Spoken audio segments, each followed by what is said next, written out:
All right, we are ready. So welcome everybody to today's live webinar, Intro to Microsoft Word, Part 2. This is part of a 3-part series. We're doing like a whole Microsoft sort of software suite overview. Almost a Microsoft month, right? That's a good one. Microsoft month, I like that. So my name is Rebecca Van Dusen. I am a library associate here at the Champaign Public Library. I help with the webinars, including teaching them, and I'm also behind the scenes, of course. And joining us to teach today's webinar is Susan Winkler, our technology librarian. So while Susan's teaching the webinar, I'll be behind the scenes helping to answer questions.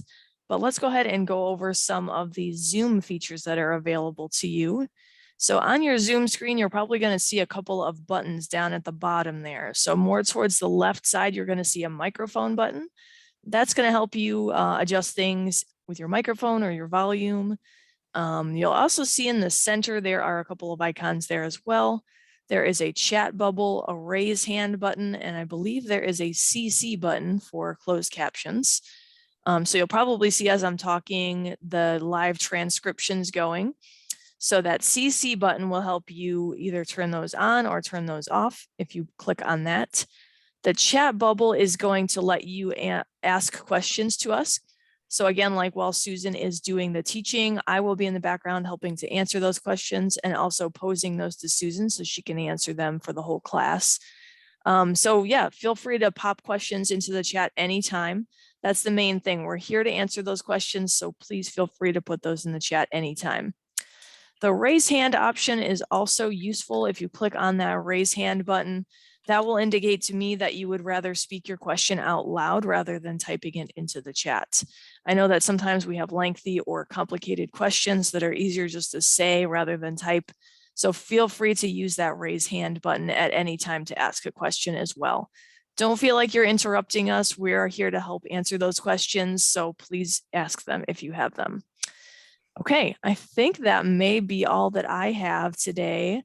So I'll go ahead and introduce Susan. How are you today, Susan? Hi, I'm doing well. Thanks, Rebecca. So we do have a handout for today, and Rebecca will post the link to the handout in the chat.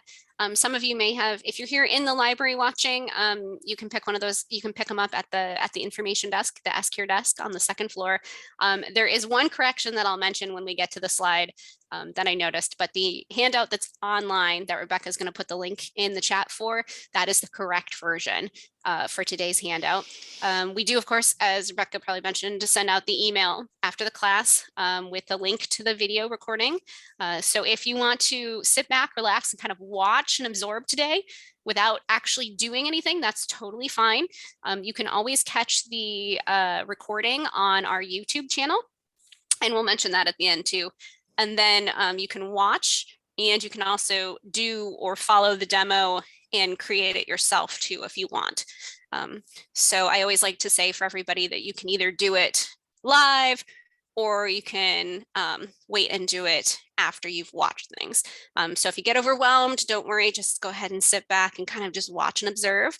I'm the type of person I like to watch and then do it myself. So we are absolutely set up so that you can also do it that way too. And like Rebecca said, ask away any questions you may have. We're happy to answer them, and don't feel like you're interrupting. It actually helps me if you have questions that we answer as we go along, because everything kind of builds. So, okay, now that we've got that taken care of, I'm going to go ahead and share my screen and get us started with my PowerPoint, and we'll talk a little bit. And for those of you who were in attendance last week or have watched the video, these first couple of slides are going to be familiar because we are going to start with just a couple of those core points that we talked about last week too. And then we'll get into some new material. So what we're going to cover today, we'll quickly go over the different versions of Microsoft Word because there are several versions of Word that are out there in the realm of the computer world, shall we say. We're going to talk briefly about creating and saving documents because I do think it's very important to know how to create them and how to save them. Then we're going to work a little bit with text. Most of today is going to be spent working with text, with formatting, aligning, indents, and we'll go over what all those things are. But we're going to start with a block of text that we're going to pull from The Wizard of Oz. from the Gutenberg online. And then we'll manipulate that as our example of trying to edit and change something to make it look nice in print format. Okay, so we'll talk about formatting paragraphs and how to do text alignment. That's if we're going to put it to the left or to the right or in the center.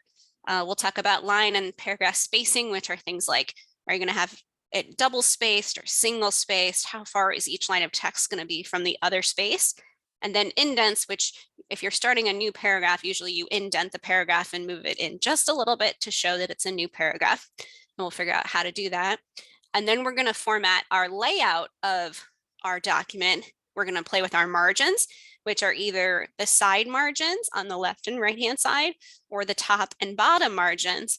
And then we're going to talk about landscape versus portrait style being vertical, landscape being horizontal.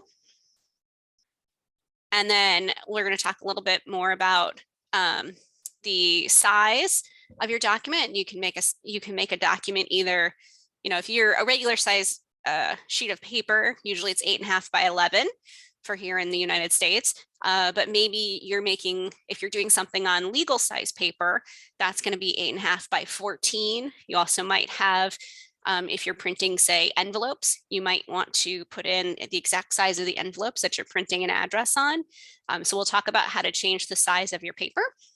And then we'll talk about how to split things into columns in case you were doing something like an article and you wanted to have it separated out. And then we'll go ahead and spend a little time with inserting and using the insert tab. And we're going to insert a bulleted list, a numbered list, and what's known as a multi-level list. And then we'll spend a little time with proofing, where we'll go through our document and make sure that things are spelled correctly. We'll use Microsoft Word's built-in spell checker and grammar checker. And then we'll look at the thesaurus that Microsoft Word has.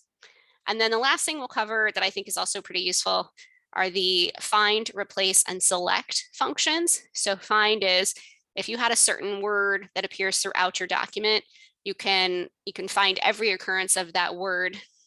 Replace means that if you have a word that you spelled incorrectly multiple times, you could find it easily and then replace it with the correct spelling of the word. And then select is nice because if you want to select the entire document and the entire text and do something to it, you can select the whole thing very easily. Okay. All right. Any questions before we begin? I don't see any questions. I'll also mention, I don't think I did before, but this webinar is being recorded. So if at any point, like Susan was saying before, you feel a little overwhelmed, don't worry, you'll have the chance to rewatch this once we send that link out. And of course, we're going to have it on our YouTube channel once it's ready. Yeah.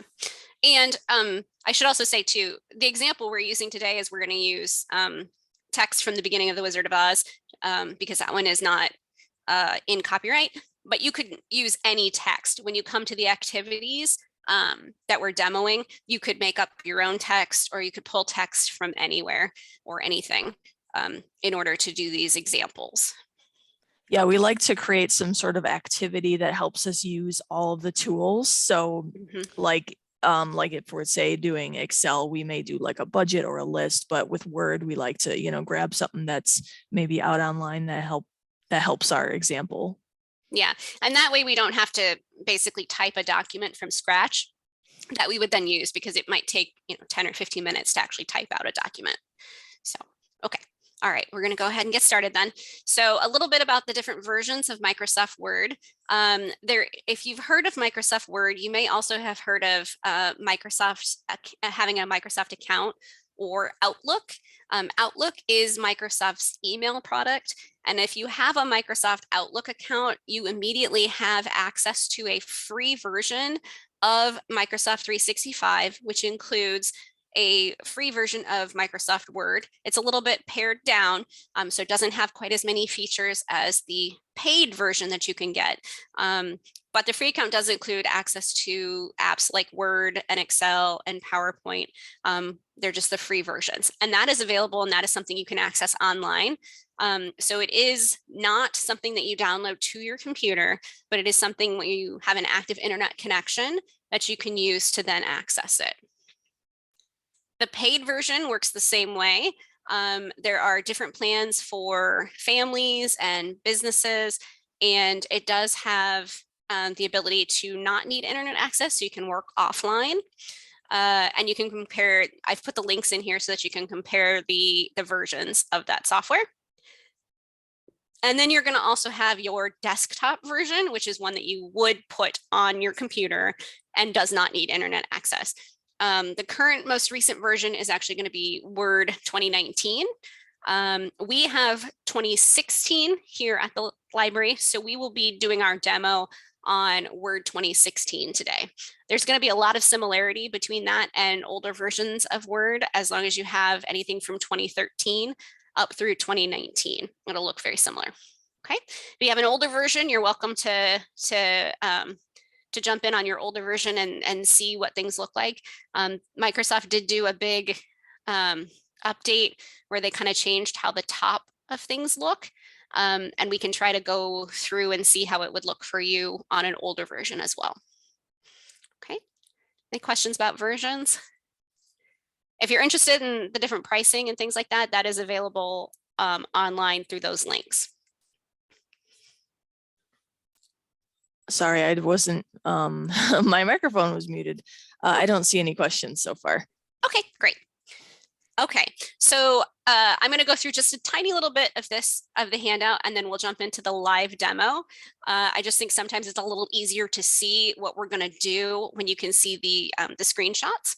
So what we're going to do, we're going to create a document, and once you open Microsoft Word, you have the option to either create a blank document, which is going to be just a blank page, or you can use a template. And you can also search for templates. And we're going to talk a little bit more about templates next week in our Microsoft 3 workshop. But I do want you to know that that's an option. And you can search up at the top where it says search for online templates over here on the left-hand side. You can do that in your live environment. So if you don't see a template that suits your needs, you can look up here and put in a keyword and see if you can find one that does. Okay. Okay, we're going to go ahead and just start with a blank document today. So I'm going to tap on blank document and then open that, and then we'll do some copying and pasting of some text to get us started, so we have something to build with. Okay, I do want to talk real quick, and then I'll go back for questions about saving documents. And this here is the part that does not apply. So I have taken this off, this thing about profile stuff that was from a previous handout that is a legacy moment. So if that's on your version, just cross that out. The important stuff is down here where it says the save as information. So when you're saving a document, the first time you save it, I usually suggest using save as, because save as allows you not only to name it, but also to tell it where it's going to go and where it's going to live on your computer. Once you've done that, and you click, say, in this case, we picked our desktop, and we're going to save the document to the desktop. You can navigate to wherever you want to save it, and then you'll give it a name. So in this case, we gave this file the name practice, and then you're going to click save, and that's going to save your document. Now, there is a difference between save and save as, so it's good to pay attention to that difference. And this is something we covered in Microsoft 1, but I want to hit it again because it is a very important thing to know the difference between save and save as. So once the document has been saved, if you want to make changes to that particular document again, all you have to do is click the save button in the quick access toolbar, which is up here at the very left hand, very top of your screen. And it's the one that looks a little bit like a floppy disk, or a little, yeah, it looks like a floppy disk, if anybody remembers what floppy disks look like. Otherwise, just know that save is at the very far. Or you can use the keyboard shortcut on a Windows machine of Control key plus the S key, and that'll save your document. If you want to save a new version of your document so that then you have two versions, you can use the save as button a second time. And then you would say, budget August, fill out August. Then you would say, okay, maybe you needed to edit or change some things, but you still wanted to know what the original budget for August looked like. Then you could do save as and save a second version where you would say August budget, edited or something like that. Okay, so that's the difference between save and save as. Save overwrites the file you're currently working with. Save as makes a second version. Okay. Okay. Okay. And so I'm going to go ahead and do a live demo of this here real quick. I'm going to jump out, stop sharing that, and I'll start sharing my actual Word document. So I've already picked a blank document. So I'm hoping everybody can see a blank Word document here. The reason we know it's blank and nothing's been done with it, we have not saved it because it still says document 1 up here, and that is the default name that that Microsoft Word gives the document before you've told it what the name should be. Okay, so when I'm ready to save this, let me just go ahead and we're just going to put in some text for the moment. And then when I'm ready, I can come over to File, and I can go down to Save As, pick the desktop, and then give it a name. And I'm going to call it Practice, just like our example was. And then I'm going to hit Save. Okay, so now that was a Save As experience. Now, if I make changes and I want to save this as the same document, I'm just going to come up here to the far left corner and hit Save, or Control S again on your keyboard. Okay, now this document has learning Word is fun and I enjoy it, and that is all in one document. Okay, if I wanted to save a second document and do a save as, I could do a save as for practice 2, and then I would have 2 separate documents. Okay, I'm hoping that makes sense. Any questions about that? I don't see any so far. Okay, so this would be if I wanted, just to show you how create and save work. And then what I'm going to do is I'm going to go ahead and stop sharing practice. And I'm going to go back to sharing my screen for the demo for the PowerPoint here. Okay, and we're going to talk a little bit about copy and paste. So copy and paste is one of those things that I think everyone will really benefit from, but it can be a little cumbersome to learn how to do it at the beginning.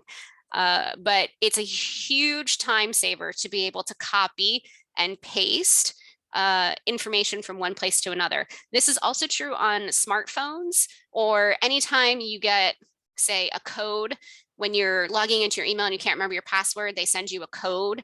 Instead of having to type out the code, you could copy and paste it, and then you don't have to type it. And there's less chance for error when you can copy and paste stuff. Okay, and sometimes you need to copy and paste things from one place to another. So we're going to learn how to do a copy and paste experiment today. The first thing you do is you're going to highlight the text. Well, you're going to open whatever document contains the text that you want to copy. And then you're going to highlight the text to copy it. And highlighting is one of the things that I think is very tricky to learn the first time you're doing it, because it can be a little bit uncomfortable with the mouse, but it's going to save you a lot of time in the long run. And it's a very nice skill to have. So to highlight something, you're going to hold down your left mouse button. Let me see if I can show you my mouse here. So here's my mouse. I'm going to hold down my left mouse button and then move my cursor across the text that I want. And then it should turn a different color. So in this case, it would turn blue in our screenshot here. And then I'm going to release that button when all of the text that I want is blue. Okay. So I'm going to do a live demo of this now. Give me just a moment. So I'm going to go into what's called Notepad, is where I have saved the text of. So I'm hoping you can see this. So this is Notepad. And this is the text that we're going to take And I'm going to move it over just a little bit. I don't know if you can actually see. Can you see the text as I'm moving it over a little bit? Yes. Okay, Okay. good. Yes. Yeah. I did update. Okay. So Notepad is a program that just basically strips all the formatting out of something. So all I have here really is the text. So what I'm going to do is I'm going to go ahead and put my cursor at the very far left up here at the top. And then I'm holding down my left mouse button and I'm just going to drag across the screen like this until I get all the way down to the bottom of what I want. Then I'm going to let go with my left mouse. And you'll see that now all this highlighted text, if I right click in the middle of the highlighted text, I get the option to cut, copy, paste, or delete. Okay, and those are the two that we're going to spend time on today is copy and paste.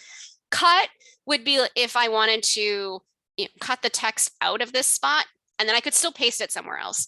But if I still want it to exist and live in this Notepad document, and I also want it to be somewhere else, that's when I'm going to use copy. Okay, so I'm going to go down and hit copy. Okay, that's one way to do it. Another way to do it where you don't have to highlight everything individually like this with your mouse, you can also come up here to edit and you can say select all. Does everybody see how I did that? So along the top here, you have file, edit, format, view, and help. If I go to edit, I have the option to select all. And this is something we're going to do in Microsoft Word later with that select option. So a lot of different programs have the ability to select all of your text at once. So if I hit select all, you'll notice that goes ahead and highlights everything for me.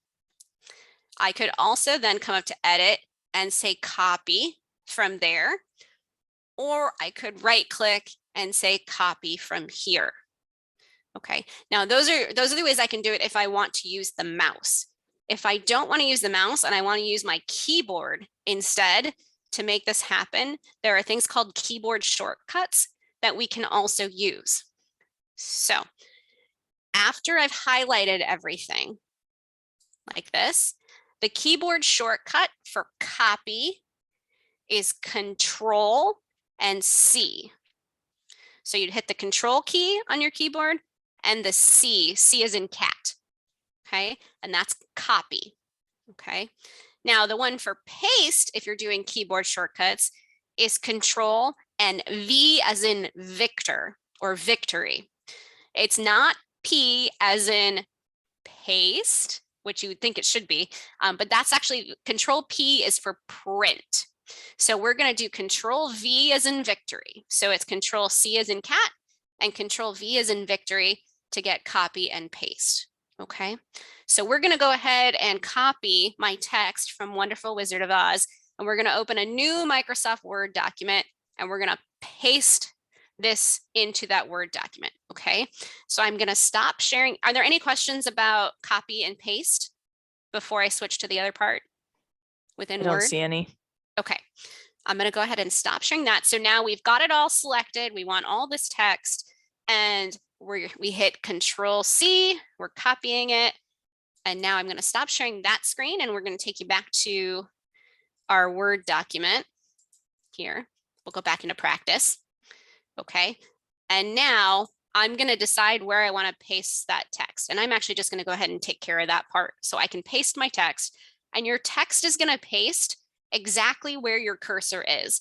So since my cursor, and that's the little blinking line here, since my cursor is at the very top of this page, that's where my text is going to paste. If I went down a few lines here by pressing enter, and then I hit copy paste, it's going to appear right here.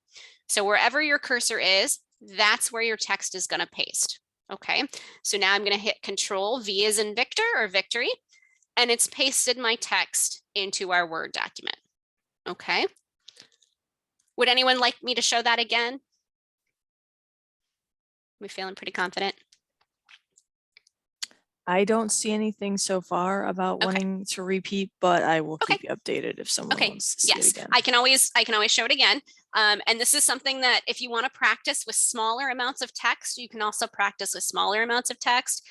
For example, you could take just the title of something.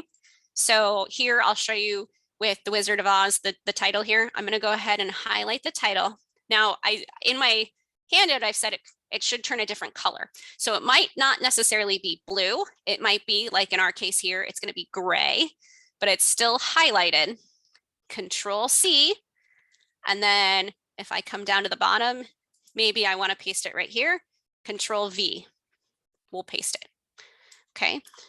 Within Word, it works the same way too. If I highlight and I come up here to, let's see, what do I want to pick? Up here to Home, and I come down to the Clipboard tab. Here's where I can hit Copy. So again, Control C, copy. And then if I come down here and I do paste, which the icon for that is the little clipboard over here, and I say paste, it'll paste it down here. Okay. So you can use the keyboard shortcuts, or you can use the clipboard group and hit copy and paste over here. Okay. Now you also, of course, have the option to cut something and then paste it. We won't worry about that today. Okay. All right. Any questions about copy and Don't paste? see any. I should say it does take a lot of practice sometimes to get those really precise highlights and copies and pastes. So basically just be patient with yourself. You can do it. It just takes a lot of practice, and doing it over and over again will help you. So the more you do it, the more you're going to be good at it. Yeah. And like I said, you can also do it where you practice with smaller amounts of text too. So if you're trying to be more exact, you know, if I wanted to get something in maybe in the middle of this paragraph, I wanted to take this particular sentence, I'm going to put the cursor right ahead of there and come down here to where the end of that sentence is, and then let go. Okay, so it's good to practice with a big chunk of text and practice isolating individual little portions of it to then move and paste somewhere else too.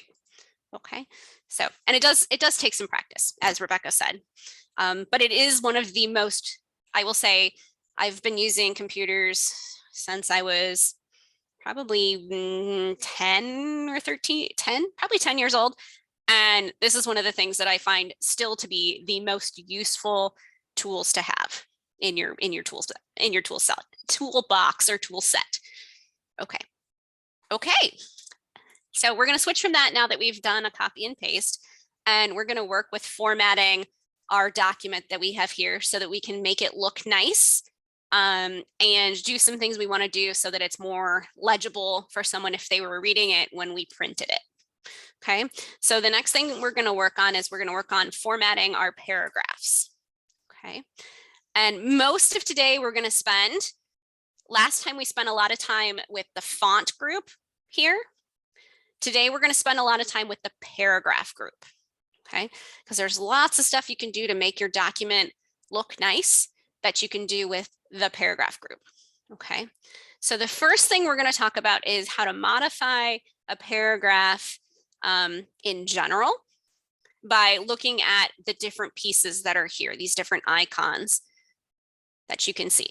Okay, so I'm going to jump back into the PowerPoint just for a second so it's easier to see this, because I think it is still a little small on this screen. So give me just a moment here, and I'm going to jump back into the PowerPoint just to make it a little easier to see. Okay, we're going to jump past our copy and paste and come to talking about paragraph. Okay. Oh, I didn't realize how fuzzy that one is. Okay, I apologize that it's a little fuzzy up here. But what we're looking at is the paragraph group. So the first thing I want to talk about is text alignment. That's going to be where your text is on the page and whether or not it starts with everything aligned on the left, aligned on the right, aligned in the center, or justify, which means it's aligned to just wrap the text. Okay, and that is down here. That is these four icons here. And this one represents left align, center align, right align, and justify. Okay, and we'll start there when we start formatting with our paragraph. Then we'll spend a little time, we'll go over that in just a second. Actually, let's go ahead and do that. So we're going to concentrate on these four here for just a moment. Okay. So let's work with that and see what that does to change our document. Okay, so we're going to be back in our document here. Hoping you can see Wonderful Wizard of Oz again. Yes. Okay, so the first thing I want to do, if you look up here right now in the paragraph group, and you'll see one that is a little bit darker with the gray box around it, that means that that is the selected alignment. Okay, and right now the selected alignment is left. So everything follows this margin, which is the left side margin here, where the 1 inch here is grayed out. That's the 1 inch margin on your left side. So if you notice, everything is justified to the left, which means everything follows and starts on the left side here. Okay. If I want it to be different than that, and I hit center like this, notice that when I do that, the only one that changes is the one that has my cursor. So I'm actually going to have to make sure that I have everything selected if I want it to change all of the text in the document. So again, that's when that highlighting becomes pretty important, or using select all becomes important, so that you can make a change to everything at once. Okay, so what I'm going to do is now I'm going to select center, and this is going to be center align. And if you see, when I hit it, I also have the chance for a little pop-up here that tells me what that keyboard shortcut is too. So in this case, it's Control plus the E key. For left align, it's Control plus L. Okay, I'm kind of more of an icon girl and a mouse person for a lot of stuff, so I tend to use the mouse instead of the keyboard shortcuts. But when I'm going to select right here, that's going to put everything into the middle. So now you'll see that everything is justified based on both the left margin and the right margin over here, so that it's centered. Okay. So you'll notice it's no longer everything. So beds is a little bit further out than Dorothy, a little bit further out than building, and then everything. And then this word else has its own line where it's in the center. Okay. So that's what center adjust does. Normally you'll use center adjust for things like titles of either chapters, or maybe a title of a document that you're submitting for school or for work. You might put it out into to the center. Okay. Now, if we want to see what the right justify looks like, which is kind of fun, I'm going to go ahead and do that. And if I hit right justify, now you can see that everything is justified along the margin on the right hand side. Okay. So it pushes your title over here. So sometimes if you have to put your name and the date on something, you might right justify the name and the date so that it appears over here before you put your title of the paper or things like that. Okay. Any questions about that and the justifying? I don't There's see one. any. Okay, there's one more that's kind of fun. And if you can kind of notice how, especially with this one, when someone speaks, it's a separate line. When we do justify, which is this one that wraps all the text, you'll see that what it does is everything is kind of blocked out. So whereas everything else was on its own line in center justification, when you do justify, it still gets to be aligned with the rest of its sentence. Okay. So here's what it looks like when it's justified. All right. Now, for a lot of your text, you might want to use a different type of justified and text alignment. So for the title, it makes sense to me that the title would be in the center, would be center justified. So I'm going to make the title center justified. Now that's just the title. So chapter 1 and the cyclone, maybe I'm like, okay, I think that's okay if it's left justified. So I'm going to do left justification for that. And then maybe I want center justification for everything else. Totally up to you based on what's easiest to read, and or if you're following certain format standards. Okay. This is also true if you're doing like a resume. You know, a lot of stuff you're going to want to make sure it's justified and the text is aligned correctly for what your purpose is. Okay. Any questions about text alignment? I don't see any. Okay. So it's very important to have it and to know how to use that as a skill. And it can definitely help make your documents easier to read. Okay. The next thing we're going to talk about is line spacing, which is this icon right here. Can everyone see that okay? It's just next to the text alignment. And it's got a little arrow going up and a little arrow going down next to some text. That's the line and paragraph spacing. Okay. If not, I can show it again in the handout view, but I'm hoping everybody can kind of see it. I see it okay, if that counts for anything. Okay, yes. If you can't see it very well, though, let me know in chat and I'll jump back into the handout screenshot so it can be a little bit bigger. Okay, so line and paragraph spacing helps you adjust how close your text is to in each line. So if you notice right now, chapter 1 and the cyclone look like they have a little bit of space between them. If I wanted those to be closer together, I would use line spacing to do that.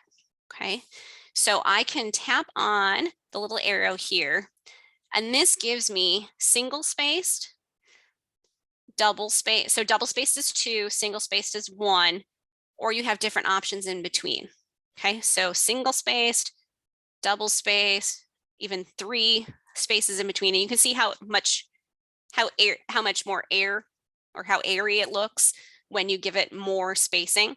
So sometimes if you're doing a document where you want people to be able to write in the margins or be able to correct things, you want to double space it so that people can have more room to write stuff. Okay. Okay. So I'm going to go ahead and say, let's try to make the first paragraph here. And again, I'm highlighting it. So again, this is what highlighting becomes very important to be able to help you highlight certain parts that you're selecting to do something to it. And we'll go up to line spacing and we'll make it double spaced. Okay, so now that first paragraph is double spaced. Okay, okay. Questions about single spacing and double spacing? I don't see any so far. So the other thing I'm going to talk about too is line spacing options.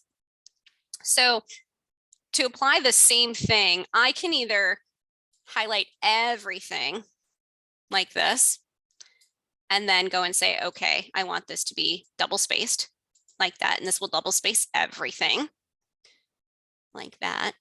I can also go into my line spacing options, which let me go ahead and again, there's more than one way to do just about everything here. So I'm going to go ahead and highlight everything again. I'll come back up so we can see it at the front here. And if I click here and I go into this line spacing options, this is going to bring up and the ability to control more information about your paragraph, how it looks and how things behave.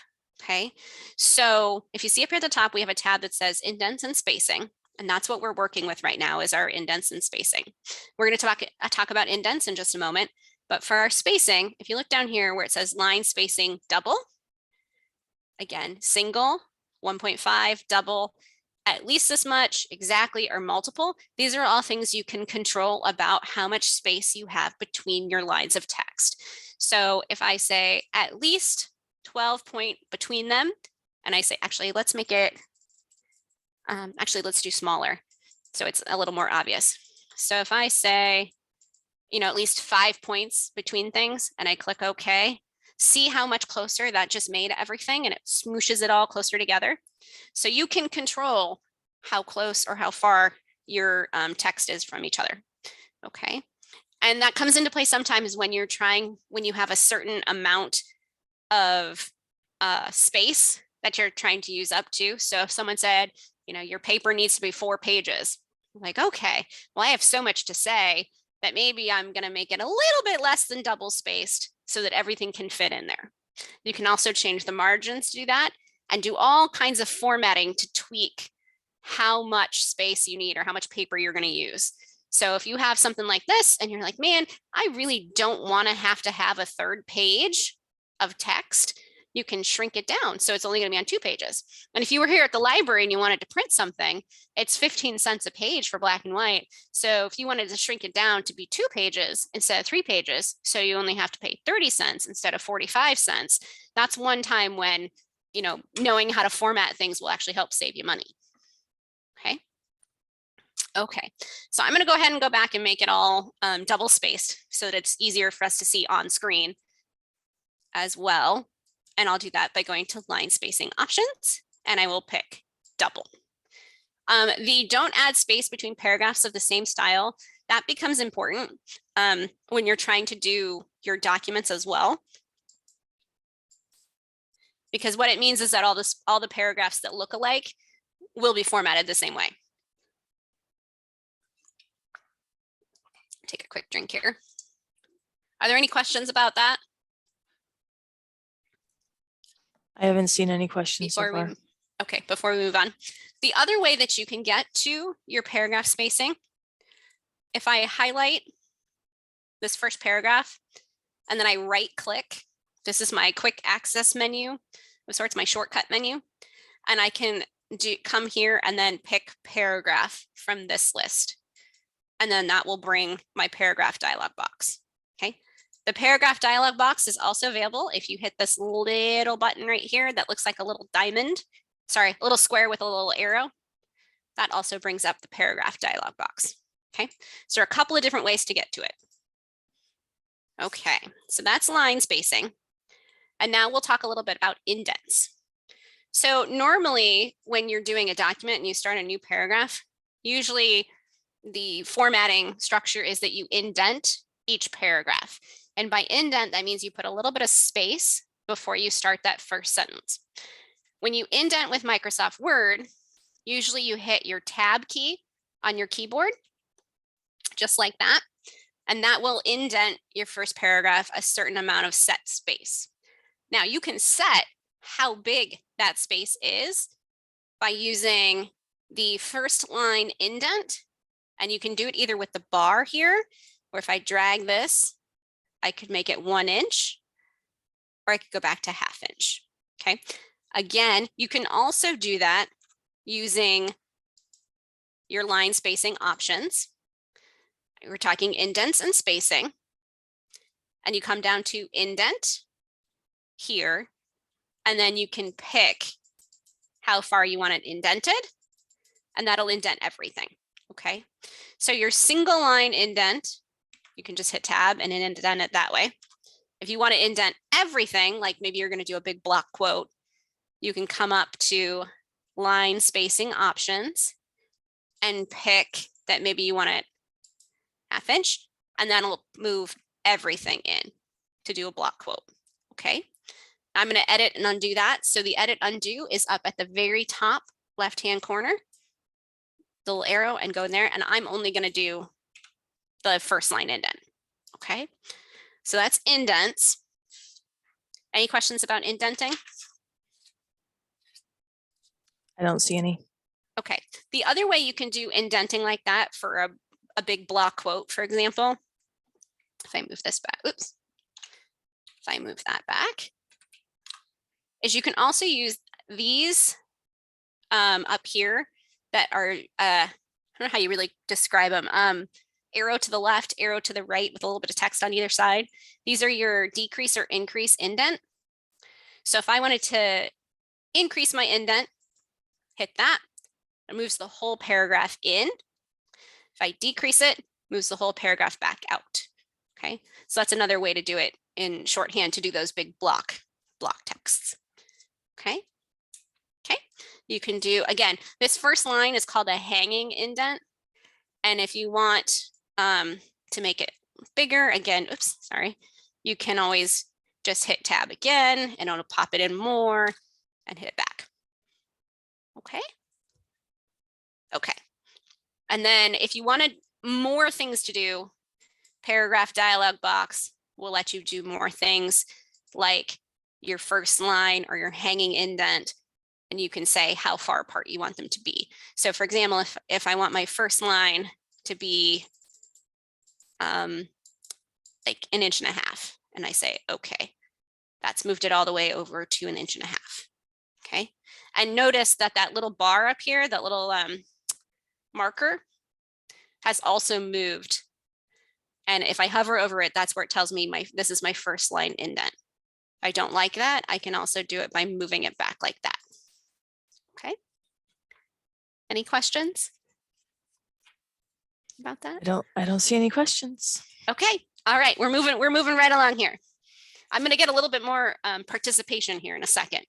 So for those of you that are joining us, you might have a chance to participate here in the chat in just a second, because the next section we're working on is margins. All right. So let's take a look. So right now, our document is double spaced. It's left justified, and it is taking up, let's see, 3 pages. So if I want to get rid of this extra page 4, I just have to delete, hit the backspace button enough to get rid of it.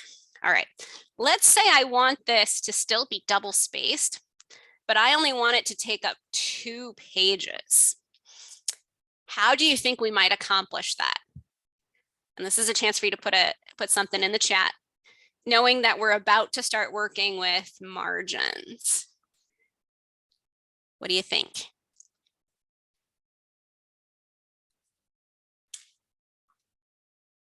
Do you think we should increase margins or decrease margins to make it fit on a smaller number of pages?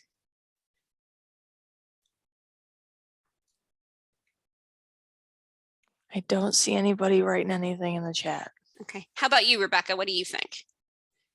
To decrease the number of pages. Yeah, so I want it to be 2 pages instead of 3 pages. Yep, someone just texted actually, decrease the margins. Yes, absolutely. So we are going to make our margins smaller, because what we have here right now is we have 1-inch margins on either side. Actually, I should make sure we can show the ruler too. So if you look at our left-hand side here, this gray space up here on our ruler, this is our top margin. If I come down to the bottom of our page, this is our bottom margin. Our left margin goes across the top there. You look at that, that's our left margin. And then this is our right margin. So wherever you see that gray instead of the white, that's going to be where your margins are. So you can auto fix the margins using the margins default margin settings, which we'll go ahead and do that now. So we're going to use the layout tab and go to the margins icon. And these are going to be some that you could pick from. So normal is 1 inch. That's pretty standard across the board for most professional documents, resumes. Anytime you're doing like a professional document is 1 inch. But if you need to squeeze something into a smaller space, maybe you'd pick narrow, which is 0.5 for each, or you could try moderate or wide or mirrored. So, excuse me. Let's decrease it to 0.5 on each side and do narrow. All right, and let's go see if we made it to 2 pages. Not quite, but we did bring it down, so we have half a page left down here. So we can do some other things. We can customize our margins and make them even smaller to see if we can get it on 2 pages. So I'm going to come into margins and I'm going to say custom settings. My last custom settings were 0.17 inches. So let's see, did that do it for us? Almost. Look at that. We only have 1 sentence left on that 3rd page. Now, the trade-off here, of course, is it's smooshed, on the sides now. So it's a little harder to read in some cases, but we got very, very close. I'm very proud of us. Now, if I was going to print this and I went to my file and my print menu to print preview, this is what it's going to look like. So what I did there, I'll stop for a second and pause and show this again. So if I want to see how this is going to look before I print it to make sure it's going to be legible and people can read it and it's going to look okay, I can go to File, down to Print. This will give me a print preview of how the document is going to look on all of the pages. Okay, so we can see that we just have that one line of text on the third page. Okay, now if I say that's not quite right, I really want it to be a little bit less than that, even to get that last sentence on the page. I can also come up to margins, and then down at the bottom where it says custom margins, this is where I can put in my arbitrary number that I want. So I'm going to hit custom margins, and I'm going to try to make the top 0.1, the left 0.1, the bottom 0.1, and the right 0.1. Okay, and hit OK. Now, did everyone see we see the pop-up? Did that show up for everybody? Okay, Yeah, I can see the pop-up. Okay, so if you notice my pop-up here, this is going to tell me that some margins are outside the printable area of the page. So I need to try to move the margins inside the printable area. What this means is essentially what I've done is I've made it so small on either side of the document that the actual printers that we use aren't going to be able to register that. So it's going to end up cutting off words. So I can either say fix or ignore. If I ignore it, I'm taking it in, I'm sort of rolling the dice on what text is going to get cut off. So if I say fix, if you notice, the Microsoft Word is then going to fix it so that it's the smallest it can possibly be for your margins. So, and that is 0.17, which is where we already were. So that tells me that if I want this to be on 2 pages, I'm going to have to do something else to the formatting than changing the margins, because I've already done as much as I can to change the margins. Okay, so then I'm going to have to either change how big what my font size is, or I'm going to have to change from double spaced to single spaced or 1.5 space. So there's lots of other things we could do, but I just wanted you to know where you can find your margins and how you can change them.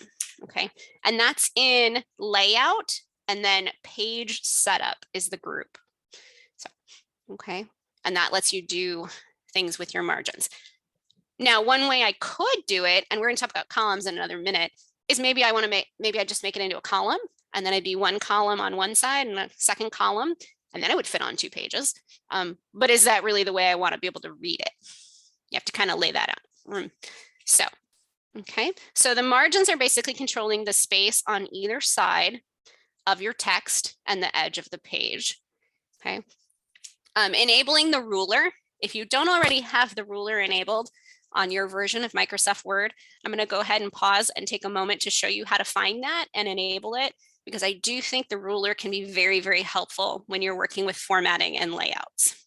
Okay, so up here along the top with your tabs, we're going to go to the View tab, and in the Show group here, we're going to make sure we've done Show Ruler. So if I take off the ruler, this is what it looks like without the ruler, but I want to check mark that box so I can see the ruler.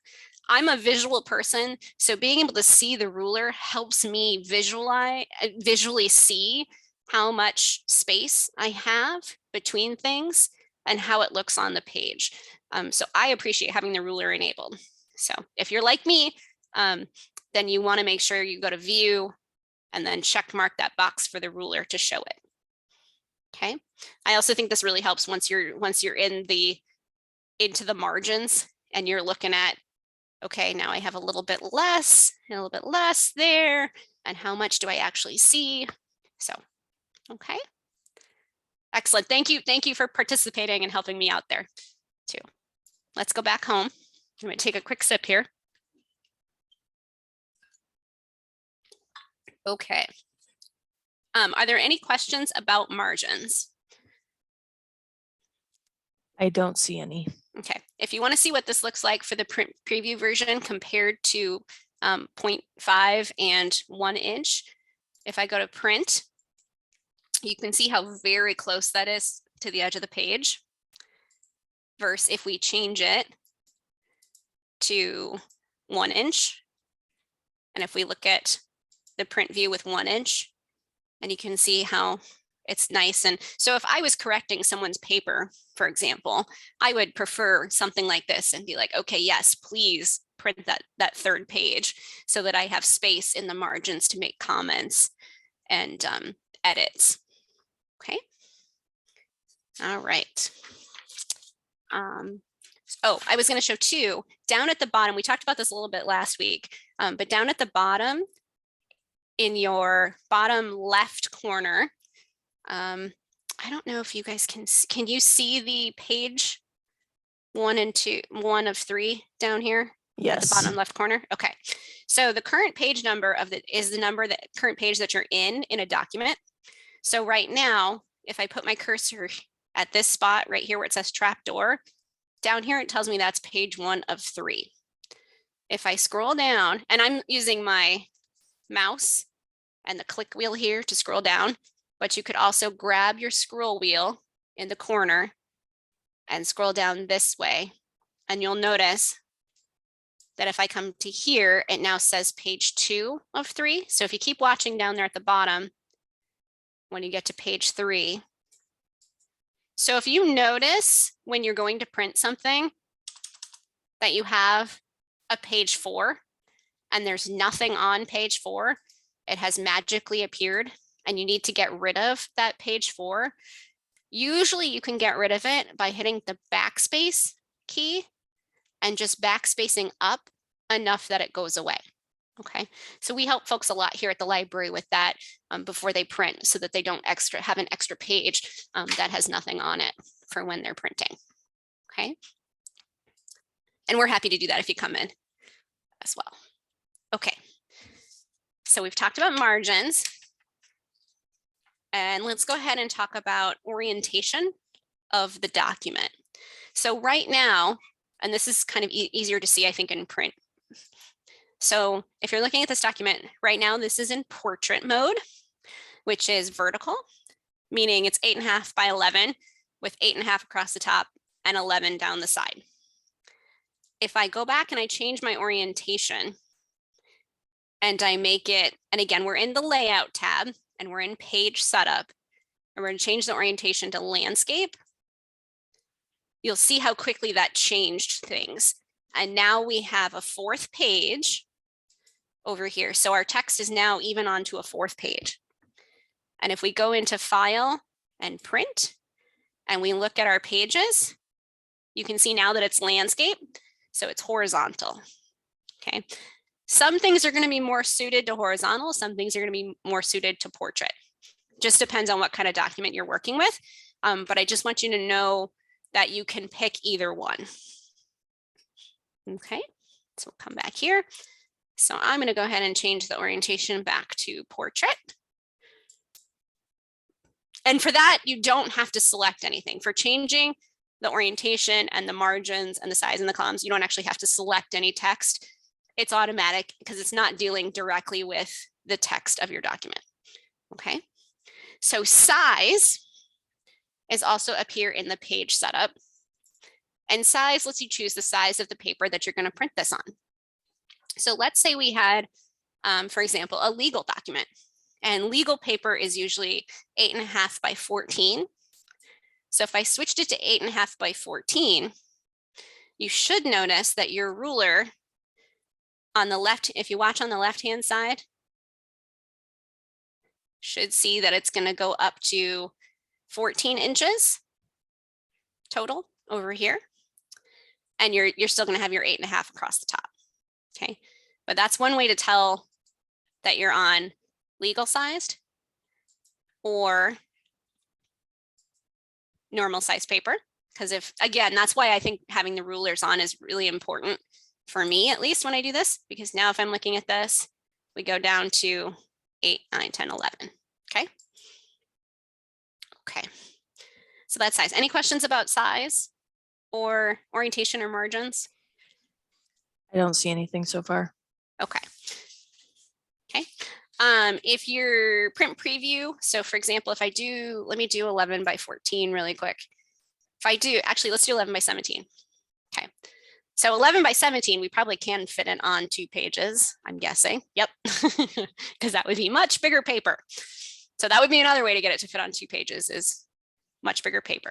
All right, if I go to File and Print, you can now see this is 11 by 17 paper. So you can see how much longer that sheet is when it's doing the preview. Okay. Okay, so let's go ahead and go back and make our size our typical 8.5 by 11. Okay, and this is standard for a US printer. All right.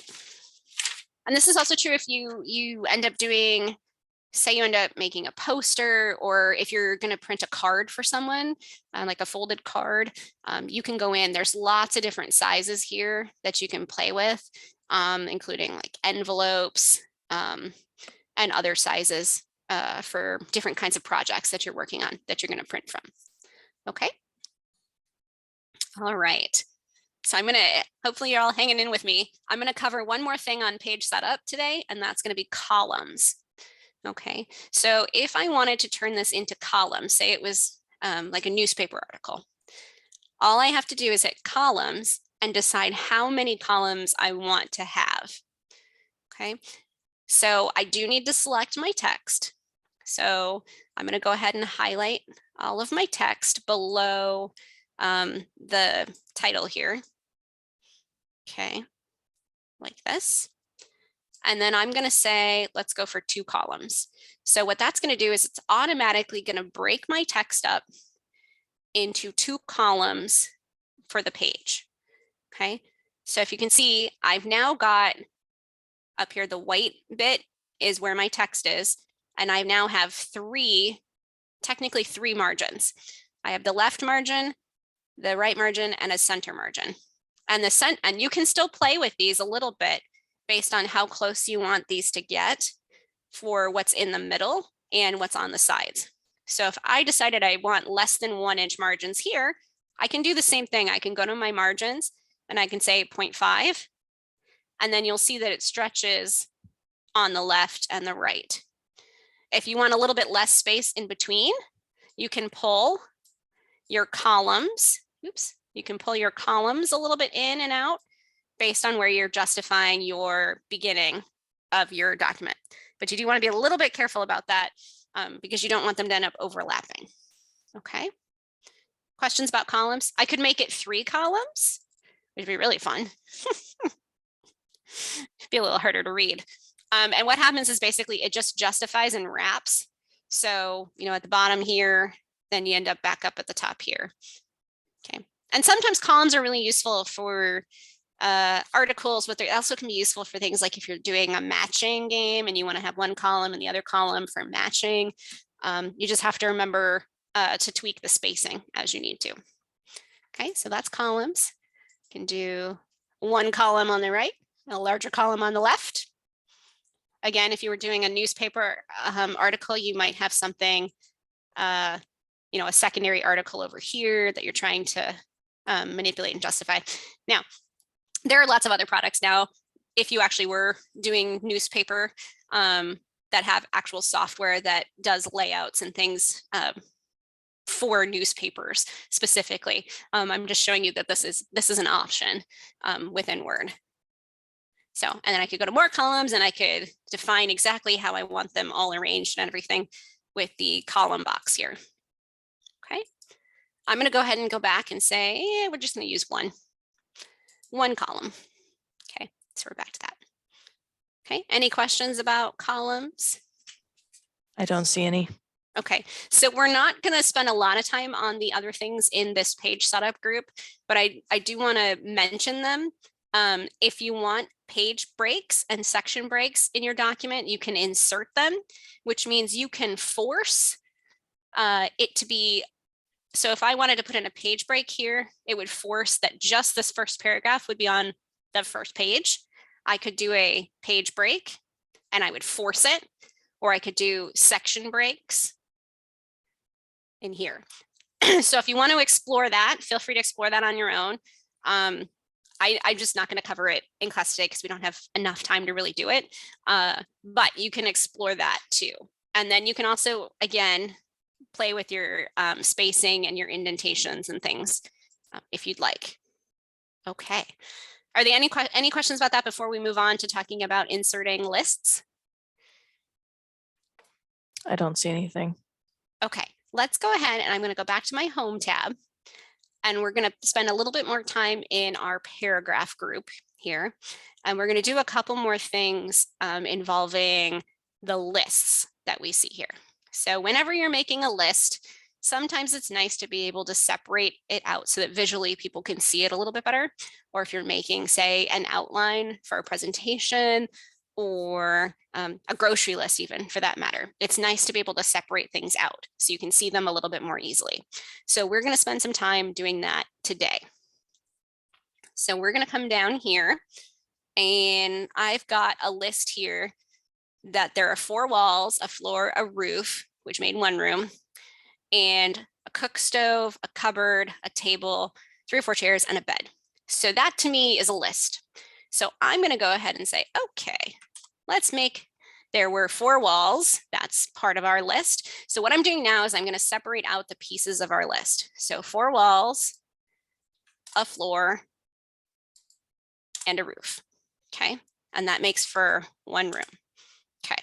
So now if I want to make this a bulleted list, all I have to do is highlight the things that I want to bullet point, come up here to paragraph and select up here that top one that has the little blue, 3 little blue circles and the little lines.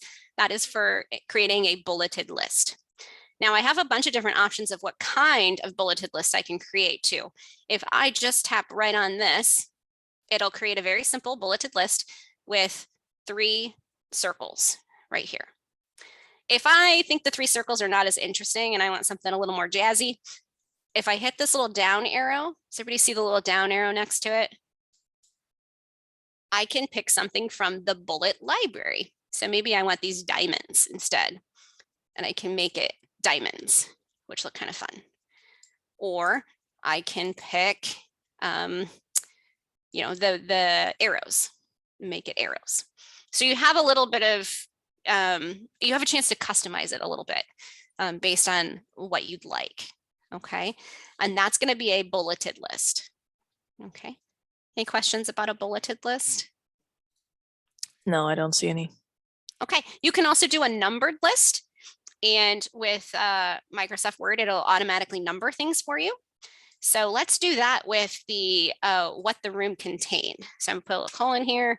We've got, it contains cook stove, cupboard for dishes, a table, 3 or 4 chairs, and the beds. Okay, and then I'm going to separate it out so that the next one is another paragraph. Okay, so I'm going to highlight everything that's on the separate lines, come up here, and the one that says 1, 2, 3 that's next to the bulleted list is going to give you the numbered list. Okay, so if I tap right on that, it's going to number it 1, 2, 3, 4, 5.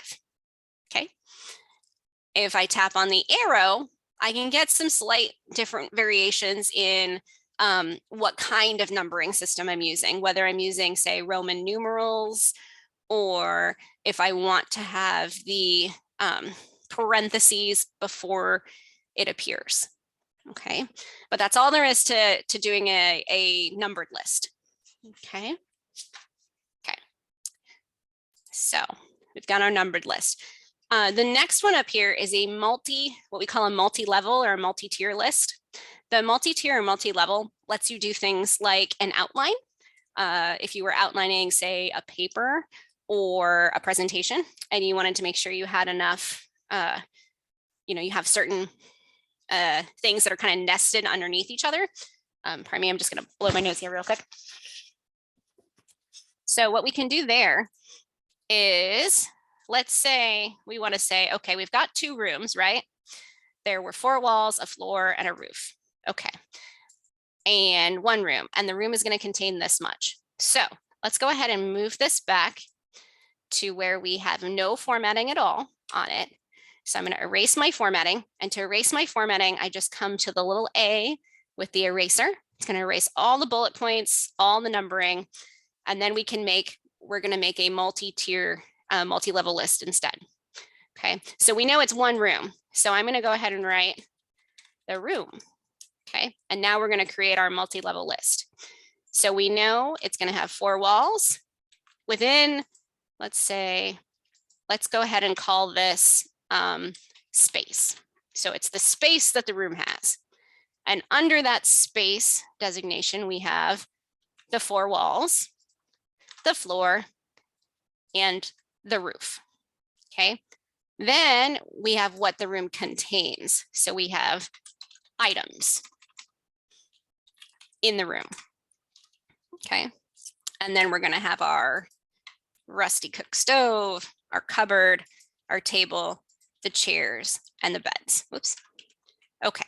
So let's make this a multi-tier list by coming up here and tapping multi-tier list. And we're going to make it look like this. Okay. So now space becomes 1. Now, just because we did it this way, where everything was already on a separate line, it's automatically placing them all at the same hierarchy. But we know what we really want is that we want space to be a container for the 4 walls, the floor, and the roof. So I'm going to tab in 1 spot for each of these using the tab button, okay, on the keyboard, and then do the same for the items, okay, like this, okay. And so now we've created a multi-level list. Any questions about the listing? I don't see any. These can be super helpful if you're working again on an outline for a presentation, or you're taking notes, excuse me, notes on something. It can be very useful. Okay. Okay. If there are no questions about that, I'll go ahead and move on to spelling and grammar. Yeah, I don't see any questions. Perfect. Okay. So we're going to go ahead and move on to spelling and grammar. With spelling and grammar, if you'll notice as you're looking through our version of this that we've imported, Microsoft Word has automatically underlined some things. Like if you see M here, I can actually make this a little bigger too. Let's make it a little bigger. It's a little easier to see. Do you see the little red squiggly line under M? And then if we go a little bit further down, the blue squiggly line under was reached. This is coming, and ladder led down the hall. This is coming, everything else, this is coming from the spelling and grammar check within Microsoft Word. So to find spelling and grammar, we can use the review tab up here at the top. So we're going to go to review, and then we can use proofing group to do things with spelling and grammar and the thesaurus. Okay, so let's start with spelling and grammar. And note that if you tap it right now, it's going to start from wherever your cursor is.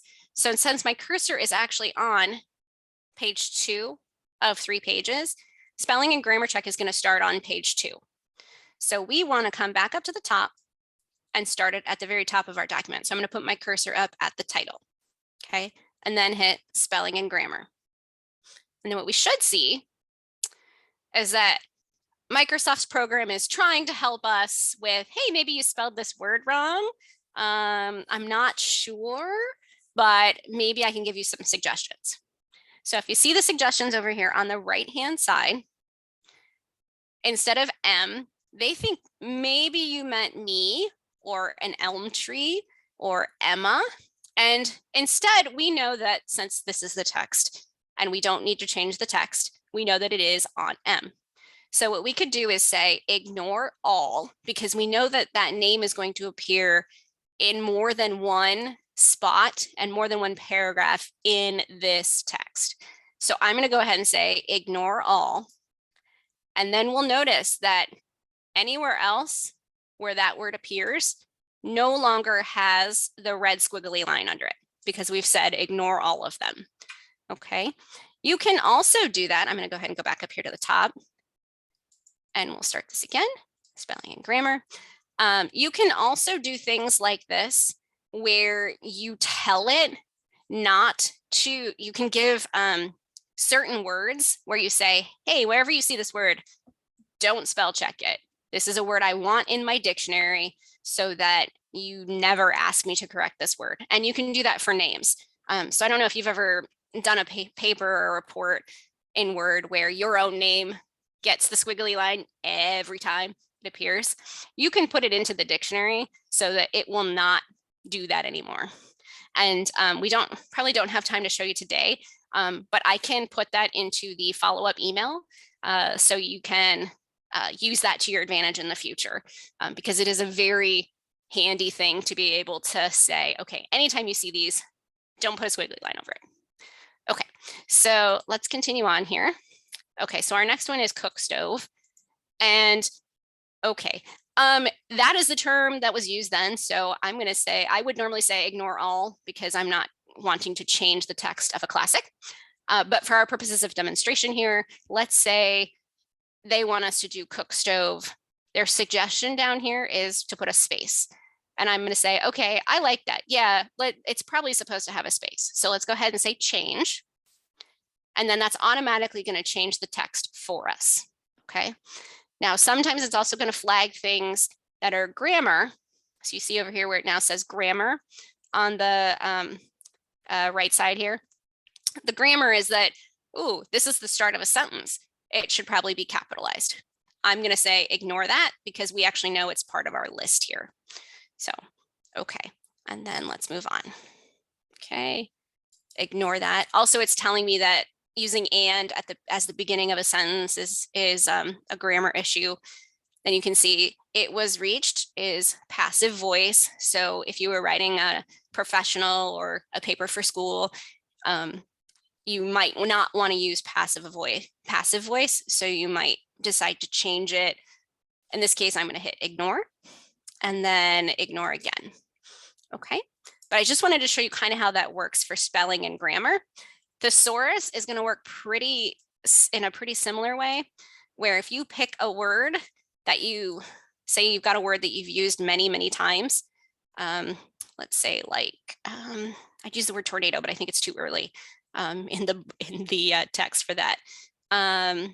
Let's see if we can find a word like maybe scream. Okay.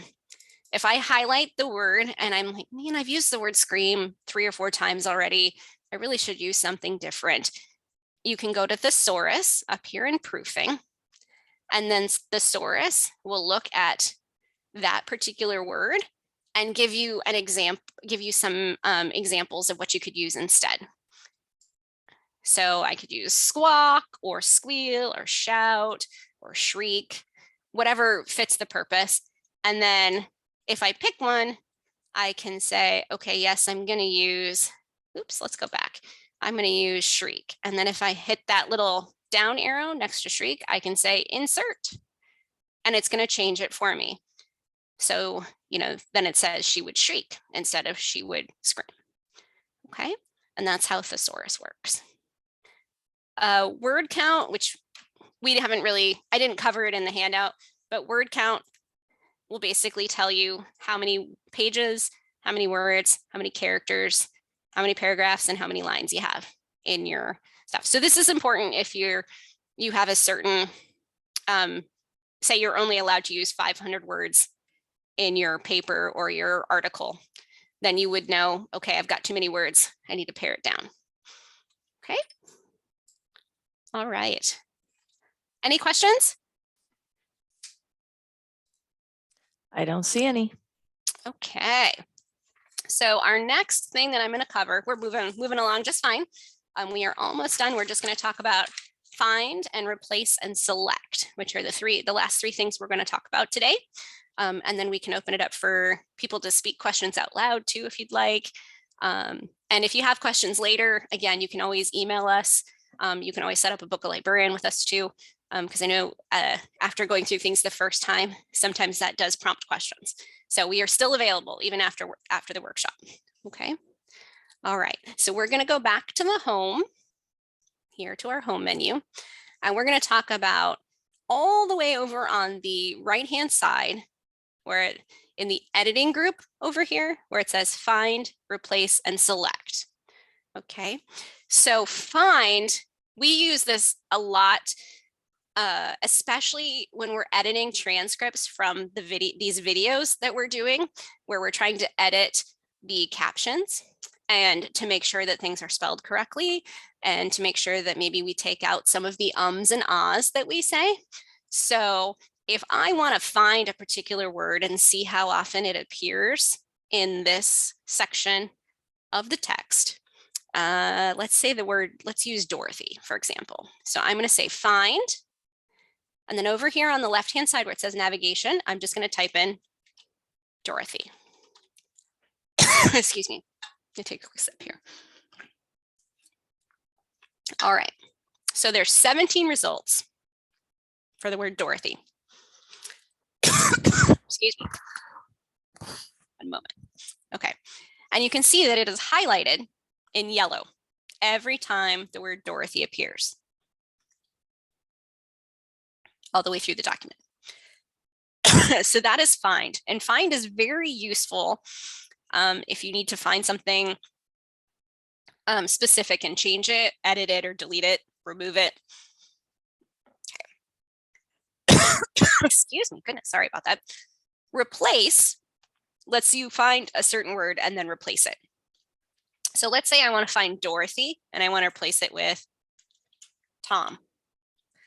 I'm going to go ahead and say, okay, replace, and then find next, replace, find next, replace. Oh, wait, there's a lot of them. Let's just say replace all. Okay, so they made 15 replacements. And now every time where it said Dorothy, it now says Tom. Okay, so that's how replace works. And then select lets you select all, which would be highlighting the entire document. Okay, so remember how we spent that time at the beginning when we were going to do something to everything, and we went and we highlighted it like this and took all the time to scroll down and do everything this way? Well, select all over there in editing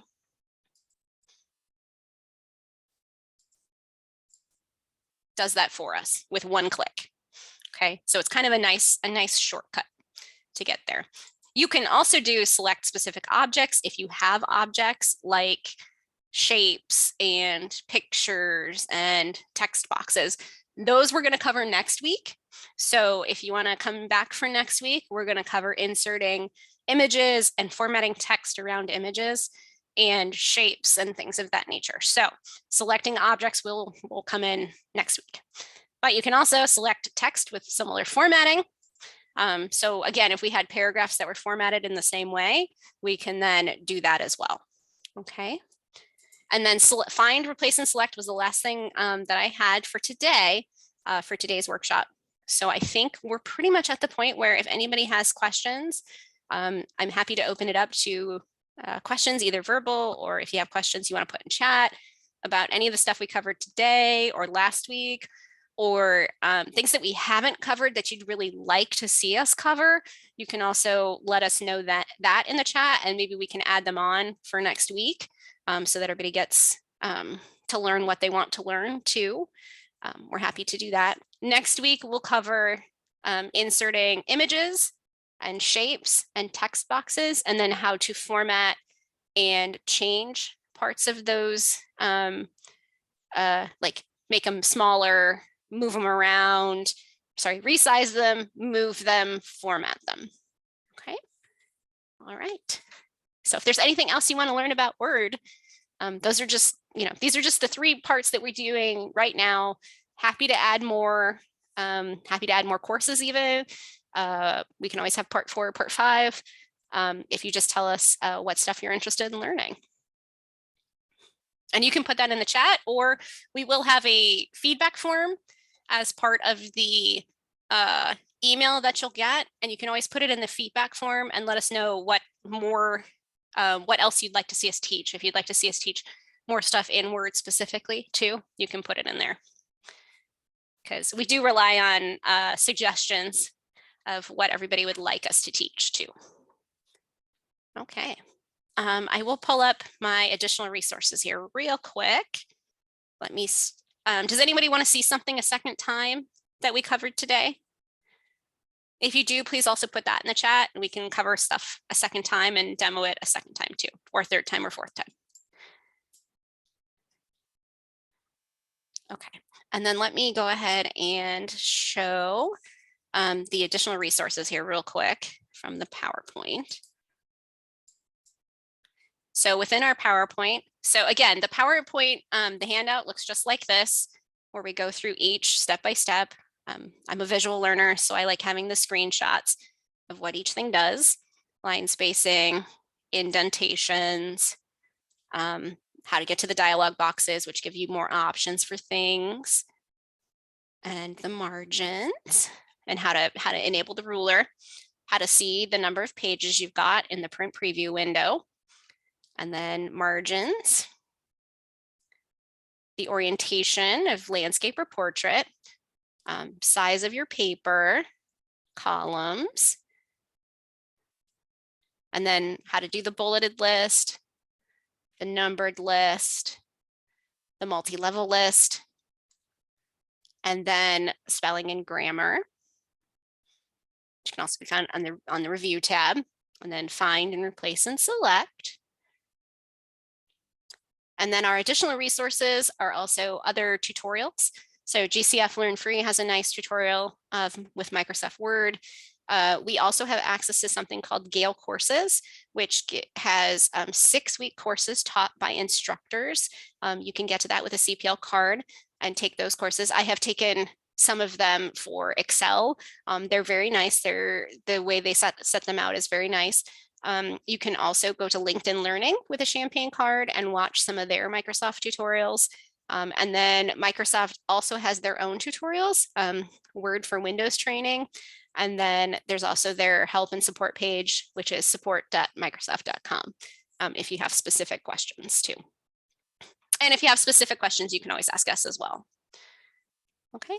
And that brings me to, it was a nice segue to our Book a Librarian service, where if you'd like one-on-one help with an individual staff member, we can walk you through pretty much any kind of topic. We can do career, business, tech, how to get ebooks on your device, how to learn more about Microsoft Word, email, just about anything. You can reach out to us at champaign.org/bookalibrarian for that. You can also reach us through chat anytime the library is open. And you can email librarian@champaign.org with questions. And you can also email myself and Rebecca too. Our YouTube channel has previous recordings of previous webinars that we've done on all sorts of different topics. So please feel free to check that out. If you go to champaign.org/YouTube, that'll get you to where the playlists are listed out. We have things like Crafty Adults programs, business and career, as well as some of our other programs that you can watch there. And then our next workshop will be Intro to Microsoft Word Part 3, which will be on the 22nd. So I'd love to see everybody there if you want to continue to learn about Microsoft Word. And then in March, we'll do 2 parts of Excel and 2 parts for PowerPoint. And then I believe we're also doing, I can't remember what the other one is in March that we're doing. I don't know, maybe Rebecca remembers. We're doing one more, right? Because it's 5. We have 5. I'd have to look it up too. I can't. Yeah, we have 5. There's 5 classes. The first one, I don't remember. It might be, oh, is it TikTok? It might be TikTok. I think maybe it is TikTok. Yes. It might be TikTok. I think it's TikTok. So if you're curious about TikTok, which you may have heard about, we'll show you what TikTok is all about that first week of March. And then this is my information too, if you want to reach out to me specifically. And then Rebecca, were you going to say something? Yes, someone asked in the chat if they can get a printout of the what am I trying to say? The webinar handout. Yes. And that answer is yes. If you call the library or stop by and talk to the staff, they can get that printed for you and you can pick that up at the library. Yes. And you can pick it up curbside if you like to. So you don't even have to come into the building. We can run it down to you curbside. Yeah, great question. And I promise it'll be the updated version, which does not have the little mistake from earlier. So, but this is what the handout will look like. So, okay, I'll go ahead and stop sharing there. All right. Other questions? Things we can help with? I don't see any questions. Right, okay. I do apologize for the coughing a little bit. I have pop again instead of water, which should have had my water today. Next time. All right. Well, I don't see any questions, but if anybody wants to ask a question after the webinar is over, of course, you can always call or email us. Yes.